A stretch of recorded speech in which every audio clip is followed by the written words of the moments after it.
नमस्कार श्रोते हो, पोथी वाचन या आध्यात्मिक यूट्यूब चॅनलवर तुमचे खूप खूप स्वागत।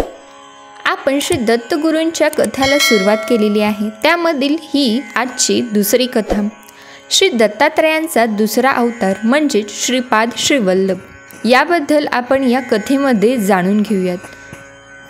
श्री गणेशाय नमः। पीठापुरामध्ये अपळराजाची पत्नी सुमती महापतिव्रता स्त्री होती। एकदा भिक्षेसाठी दत्तात्रय हे सुमतीच्या घरी आले।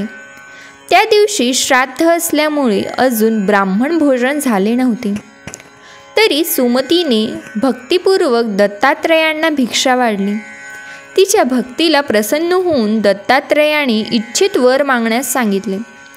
पुत्रहीन सुमतीने जगद्वंद्य होणारा असा पुत्र व्हावा म्हणून वर मागितला। दत्तात्रयाने तथास्तु म्हणून अदृश्य झाले। सुमतीने आनंदाने आपल्या पतीला सांगितले। त्याला परम संतोष झाला। पुढे सुमती गर्भिणी झाली। 9 मास पूर्ण झाल्यावर भाद्रपद मासातील शुद्ध गणेश चतुर्थीच्या दिवशी पुत्ररत्नाला जन्म दिला। त्याला श्रीपाद म्हणून नामकरण केले। 8व्या वर्षी त्याचे उपनयन केले। नंतर त्याच्या लग्नाची चिंता करू लागली। तेव्हा तो म्हणाला, आई, मी ब्रह्मचारी असून माझे लग्न वैराग्य नावाच्या स्त्रीशी झाले। आता मी उत्तर देशाकडे जातो। तेव्हा मागे दत्तात्रयांनी सांगितलेली गोष्ट आई वडिलांच्या ध्यानात आली। हा आपला पुत्र नसून अवतारिक पुरुष आहे।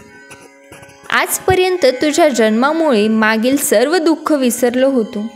अंगहीन झालेल्या तुझ्या भावांची काय गत, म्हणून ते तळमळू लागले असता श्रीपादने भावंडांवर कृपादृष्टीने पाहिले, मग सुस्वरूप झाले।